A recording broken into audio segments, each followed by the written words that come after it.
আমি কিছুমান মানুহে পানীক ইমান সাধাৰণ বুলি গণ্য কৰোঁ যে ইয়াক যেতিয়া ইচ্ছা যিমান ইচ্ছা যিদৰে ইচ্ছা খালেই হ'ল বুলি ভাবি লওঁ কিন্তু আমি এনেদৰে ভাবাটো একেবাৰেই ভুল কাৰণ পানী দেখাত সাধাৰণ যেন লাগিলেও ই যেনেদৰে আমাৰ শৰীৰৰ প্ৰত্যেকটো অংগ প্ৰত্যংগক সঠিকভাৱে কাম কৰাত সহায় কৰে ঠিক তেনেদৰে শৰীৰত উৎপন্ন হোৱা বিষাক্ত পদাৰ্থসমূহ শৰীৰৰ পৰা বাহিৰ কৰাটো পানী যথেষ্ট গুৰুত্বপূৰ্ণ পেটৰ বিভিন্ন ৰোগ নিৰাময় ওজন বঢ়োৱা বা ওজন কমোৱাৰ ক্ষেত্ৰত পানীয়ে বিশেষ ভূমিকা গ্ৰহণ কৰে ইয়াৰ বাবে পানী খোৱাৰ সঠিক সময় সঠিক পৰিমাণ আৰু পানী কিদৰে খালে কি উপকাৰ হয় তথা কি অপকাৰ হয় সেই বিষয়ে আপোনাৰ যদি সঠিক জ্ঞান নাথাকে তেনেহলে আপুনি যিমানেই ভাল খাদ্য নাখায় কিয় ইয়াৰ পৰা আপোনাৰ শৰীৰৰ কোনো উপকাৰ নহব যাৰ ফলত আপুনি বিভিন্ন শাৰীৰিক অসুবিধাৰ সন্মুখীন হ'বলগীয়া হ'ব পাৰে যেনে খাদ্য হজম নোহোৱা গেছ কিডনিৰ দুৰ্বলতা অস্বস্তি লগা পাকস্থলীৰ ৰোগ বিভিন্ন ৰোগৰ বাবে শৰীৰৰ ওজন কমি যোৱা বাৰে বাৰে বেমাৰত পৰা স্কিন এলাৰ্জি খৰ খজুৱতি মুখত পিম্পলছ ওলোৱা white heads black heads skin অতিমাত্ৰা তৈলাক্ত হৈ পৰা শুকান হৈ পৰা বেছিকৈ খোৱাৰ পাছতো শকত নোহোৱা গাঁঠিৰ বিষ শৰীৰত চৰ্বি জমা হোৱা মূৰৰ বিষ ওজন নাবাঢ়েও নকমেও এনে অৱস্থা হোৱা চুলি সৰা নিশা টোপনি নহা এই আটাইবোৰ ৰোগ পানী ভুল পৰিমাণে আৰু ভুল ধৰণে খোৱাৰ ফলত হ'ব পাৰে সেইবাবে আজি আমাৰ এই খণ্ডটিত আমি জানিম যে পানী আমাৰ শৰীৰৰ বাবে ইমান গুৰুত্বপূৰ্ণ কিয় আমাৰ শৰীৰত পানীৰ ভূমিকা কি এদিনত সৰ্বাধিক আৰু সৰ্বনিম্ন কি পৰিমাণৰ পানী পান কৰিব লাগে হঠাৎ যদি শৰীৰত পানী শূন্যতাই দেখা দিয়ে তেনেহলে ইয়াৰ ফলত কি ক্ষতি হ'ব পাৰে এবাৰত কেইগিলাচ পানী খোৱা উচিত আৰু কিদৰে ইয়াক পান কৰিব লাগে পানী কেতিয়া খোৱা উচিত আৰু কেতিয়া খোৱা অনুচিত পানী খোৱাৰ সঠিক সময় কি পানী কেনে হোৱা উচিত ঠাণ্ডা গৰম নে নৰ্মেল পানীয়ে ওজন বঢ়োৱা আৰু কমোৱাত কিদৰে সহায় কৰে তেনেহলে প্ৰথমে আলোচনা কৰা যাওক পানী আমাৰ শৰীৰৰ বাবে ইমান গুৰুত্বপূৰ্ণ কিয় কাৰণ আমাৰ শৰীৰৰ প্ৰায় 60 পৰা 70% পানী আমি পান কৰা পানীৰেই আমাৰ শৰীৰৰ অভ্যন্তৰীণ বিভিন্ন অংগ প্ৰত্যংগ যেনে কিডনি লিভাৰ লাংছ আৰু পাচন তন্ত্ৰৰ লগতে শৰীৰৰ বিভিন্ন অংগ ভালদৰে কাম কৰাত গুৰুত্বপূৰ্ণ ভূমিকা পালন কৰে এতিয়া প্ৰশ্ন উঠে যে গোটেই দিনটোত কিমান পৰিমাণৰ পানী খোৱা উচিত আৰু আমাৰ শৰীৰত যদি পানী শূন্যতাই দেখা দিয়ে তেনেহলে কি সমস্যাই দেখা দিব পাৰে প্ৰস্ৰাৱ কৰাৰ সময়ত যথেষ্ট কষ্ট হয় হজম শক্তি কমি যায় মুখ আৰু শৰীৰৰ ছাল লাহে লাহে ৰুক্ষ আৰু ঢিলা হ'বলৈ ধৰে ইয়াৰ উপৰিও পানী খোৱা পদ্ধতিৰ ওপৰত যদি মনোযোগ দিয়া নহয় তেনেহলে ইয়াৰ ফলত ভৱিষ্যতে গুৰুতৰ ৰোগ হোৱাৰ সম্ভাৱনা থাকে সেইবাবে গোটেই দিনটোত নিয়মিতভাৱে পানী খোৱাটো অত্যন্ত জৰুৰী এতিয়া প্ৰশ্ন উঠে যে দিনটোত কি পৰিমাণে পানী খাব লাগে আৰু পানী ঠাণ্ডা গৰম নে নৰ্মেল হোৱা উচিত ইয়াৰ বাবে আপুনি জানিব লাগিব যে পানীত কি উপাদান থাকে আৰু পানীয়ে কি সমস্যাৰ সমাধান কৰে পানী 0 কেলৰি হোৱা বাবে ই আমাৰ শৰীৰৰ পৰা বিষাক্ত পদাৰ্থসমূহ বাহিৰ কৰি পেলোৱাত যথেষ্ট সহায় কৰে ছাল পৰিষ্কাৰ কৰি ৰাখে মূৰ ঠাণ্ডা কৰাৰ লগতে পাচন ক্ৰিয়া চকু আৰু হাড় সহ আমাৰ শৰীৰৰ বিভিন্ন অংগ প্ৰত্যংগক সঠিকভাৱে কাম কৰাত সহায় কৰে সেইবাবেই পানী ইমান গুৰুত্বপূৰ্ণ খাদ্য অবিহনে এজন মানুহ দীঘলীয়া সময়লৈ জীয়াই থাকিব পাৰে কিন্তু পানী অবিহনে বেছি দিন জীয়াই থকা সম্ভৱ নহয় কাৰণ মলমূত্ৰ ঘাম আৰু উশাহ নিশাহ লোৱাৰ প্ৰক্ৰিয়াত প্ৰতিদিনে প্ৰায় 2 লিটাৰ মান পানী আমাৰ শৰীৰৰ পৰা ওলাই যায় যাক পুনৰ জমা কৰাটো খুবেই প্ৰয়োজনীয় এজন সাধাৰণ ব্যক্তিয়ে দিনটোৰ ভিতৰত কিমান পানী খোৱা উচিত সেয়া নিৰ্ভৰ কৰে তেওঁৰ স্বাস্থ্য জলবায়ু তেওঁৰ ওজন তেওঁৰ ফিজিকেল এক্টিভিটিজ এই সকলোবোৰৰ ওপৰত কিন্তু এজন সাধাৰণ ব্যক্তিয়ে দিনটোত 2.5 পৰা 3 লিটাৰ পানী খোৱাটো অতি আৱশ্যক যি এটা নৰ্মেল গিলাছৰ 8 পৰা 12 গিলাছ পৰ্যন্ত হ'ব পাৰে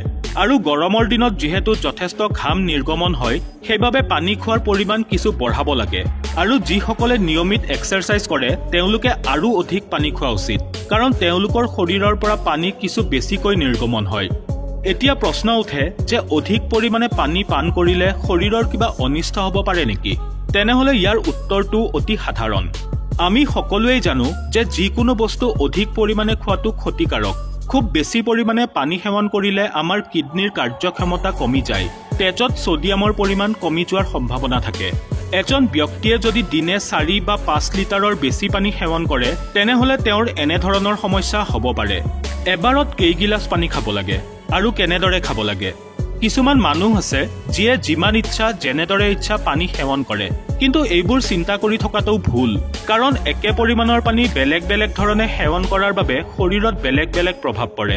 সেইবাবে আমি সুন্দৰকৈ বহি লাহে লাহে পানী খাব লাগে। পানী মুখৰ ভিতৰলৈ নি 4-5 ছেকেণ্ড মুখৰ ভিতৰতে ঘূৰাই তাৰ পাছতহে গিলিব লাগে। এনে কৰিলে আমাৰ মুখৰ ভিতৰত থকা লেলাৱতী পাকস্থলীলৈ গৈ পিত্তজাত পদাৰ্থবোৰ নিৰ্মূল কৰি দিয়ে, যাৰ ফলত আমাৰ হজম শক্তি বৃদ্ধি হয়।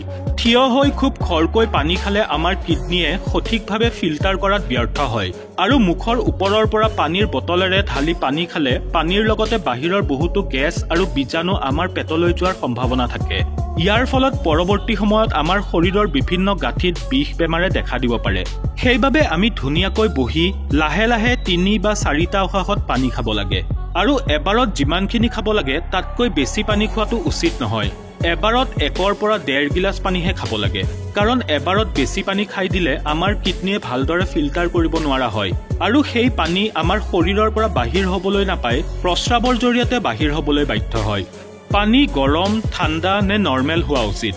আমি যেতিয়া খুব ঠাণ্ডা বস্তু এটা খাওঁ বা সেৱন কৰোঁ, তেতিয়া আমাৰ শৰীৰে প্ৰথমে তাক সামান্য গৰম কৰে, তাৰ পাছতহে তাক শৰীৰৰ বিভিন্ন অংগ প্ৰত্যংগৰ কামত লগায়। পানীৰ ক্ষেত্ৰতো ঠিক তেনেকুৱাই। আমি যেতিয়া ফ্ৰিজৰ চেঁচা পানী পান কৰোঁ, তেতিয়া প্ৰথমে ই গৰম হয়, তাৰ পাছতহে ইয়াক শৰীৰৰ বিভিন্ন কামত লগোৱা হয়। এই প্ৰক্ৰিয়াবোৰ কৰোঁতে আমাৰ শৰীৰৰ যথেষ্ট শক্তি ব্যয় হয়। পানী গৰম হৈ নুঠা পৰ্যন্ত আমাৰ শৰীৰে অপেক্ষা কৰিব লাগে ব্যয় হোৱা শক্তি পুনৰ ঘূৰাই পাবলৈ।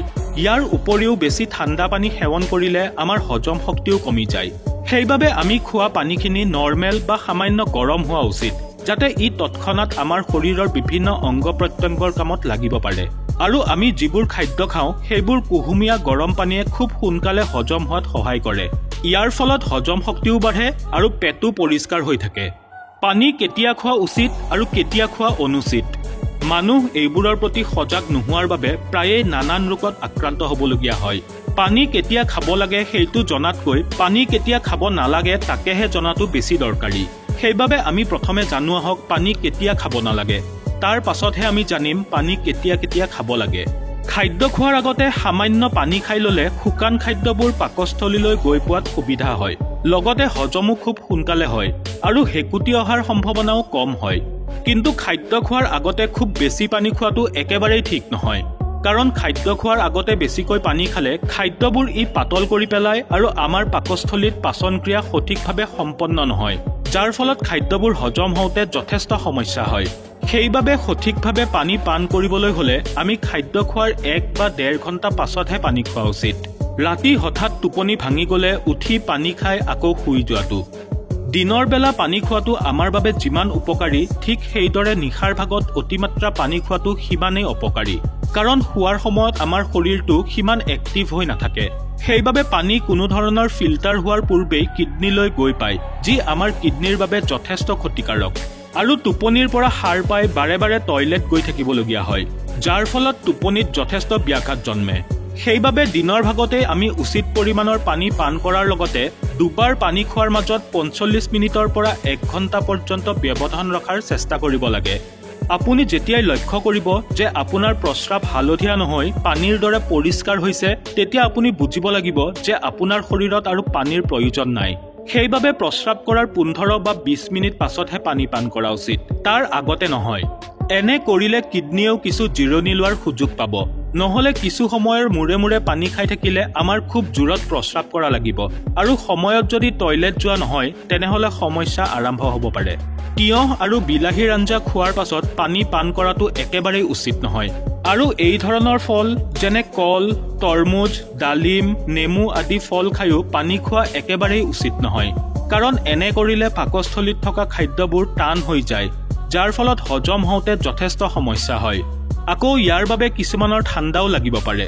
ইয়াৰ লগতে বহুত গৰম খাদ্য যেনে চাহ, কফি, চুপ আদি খোৱাৰ পাছত ঠাণ্ডা পানী খোৱাটো একেবাৰে ভুল, কাৰণ এইবোৰ খোৱাৰ পাছত ঠাণ্ডা পানী খালে দাঁত আৰু আলুৰ যথেষ্ট ক্ষতি হ'ব পাৰে। এতিয়া ক'বলৈ লৈছোঁ কেতিয়া কেতিয়া পানী খাব লাগে। যিদৰে আমি খাদ্য খোৱাৰ আগতে প্লেটখন পানীৰে ধুই পৰিষ্কাৰ কৰি লওঁ, ঠিক তেনেদৰে কিবা খোৱাৰ আগতে আমাৰ পেটটো পৰিষ্কাৰ কৰাটো অত্যন্ত জৰুৰী। ইয়াৰ বাবে পানীতকৈ উত্তম আৰু একোৱেই হ'ব নোৱাৰে। ৰাতিপুৱা খালী পেটত পানী খালে পেটৰ ভিতৰত সৃষ্টি হোৱা বিষাক্ত দ্ৰব্যবোৰ পৰিষ্কাৰ হৈ যায়। কিন্তু যিসকল মানুহে খাদ্য খোৱাৰ পূৰ্বে সামান্য পানী খাই নলয় তেনেহলে এই কথাটো অপৰিষ্কাৰ প্লেটত খাদ্য খোৱাৰ দৰেই হয়। সেইবাবে প্ৰতিদিনেই ৰাতিপুৱা 1 বা 2 গিলাচ পানী খালী পেটত খোৱাটো খুবেই লাভজনক। ঠিক তেনেদৰে ৰাতিও খাব লাগে আৰু ৰাতি খাদ্য খোৱাৰ 2 ঘণ্টা পাছত পানীৰ পৰিৱৰ্তে গাখীৰ খোৱা উচিত। কাৰণ গাখীৰত থকা প্ৰটিনে গোটেই ৰাতিটো শৰীৰত লাহে লাহে শক্তি সৰবৰাহ কৰি থাকে আৰু ইয়াত থকা ট্ৰিপ্টোফেন নামৰ এবিধ এমিনো এচিডে মূৰ ঠাণ্ডা কৰি ৰাখি খুব আৰামদায়ক টোপনি অহাত সহায় কৰে। প্ৰতিদিনে আপুনি যেইবাৰেই পানী নাখাওক কিয় খেয়াল ৰাখিব প্ৰত্যেকবাৰ অন্তত 1 ঘণ্টাৰ যেন অন্তৰ থাকে। গোটেই দিনটোত 2.5 পৰা 3 লিটাৰ পানী খোৱাটো অতি প্ৰয়োজনীয়। আৰু আপুনি যদি এক্সাৰচাইজ কৰি আছে তেনে অৱস্থাত একেবাৰতে গিলাচ ভৰাই পানী খোৱাটো অনুচিত। কাৰণ সেই সময়ত আমাৰ শৰীৰৰ তাপমাত্ৰা উচ্চ হৈ থাকে। সেইবাবে সেই সময়ত বেছি পানী খালে উপকাৰতকৈ ক্ষতিহে বেছি হ'ব। ইয়াৰ বাহিৰেও এক্সাৰচাইজ কৰাৰ সময়ত ভাৰ উত্তোলন কৰোঁতেও যথেষ্ট অসুবিধা হয়। সেইবাবে এক্সাৰচাইজ কৰাৰ সময়ত 1 গিলাচৰ 4 ভাগৰ 1 ভাগহে পানী খাব লাগে। এক্সাৰচাইজ কৰাৰ আধা ঘণ্টা পাছত আপুনি বেছিকৈ পানী খাব পাৰে। কিন্তু মনত ৰাখিব এক্সাৰচাইজ কৰি থকা সময়ত আপুনি অলপকৈহে পানী খোৱা উচিত। আমি যদি ঠিক এনেদৰে পানী পান কৰিব পাৰোঁ তেনেহলে আমি বহুতো সমস্যাৰ পৰা পৰিত্ৰাণ পাব পাৰিম আৰু লগতে আমাৰ পাচনতন্ত্ৰও ঠিকে থাকিব। আৰু পাচনতন্ত্ৰ ঠিক থাকিলে ই আমাৰ ওজন বঢ়োৱা বা কমোৱাত যথেষ্ট সহায় কৰে। যিসকল মানুহৰ পাচনতন্ত্ৰ ঠিক নহয় তেওঁলোকৰ বাবে ওজন বঢ়োৱাই হওক বা কমোৱা কোনোটোৱেই সহজে সম্ভৱ হৈ নুঠে। পানী খোৱাৰ এই পদ্ধতিয়ে কিছুদিনৰ ভিতৰতে আপোনাক আৰু অধিক সুস্থ কৰি তুলিব।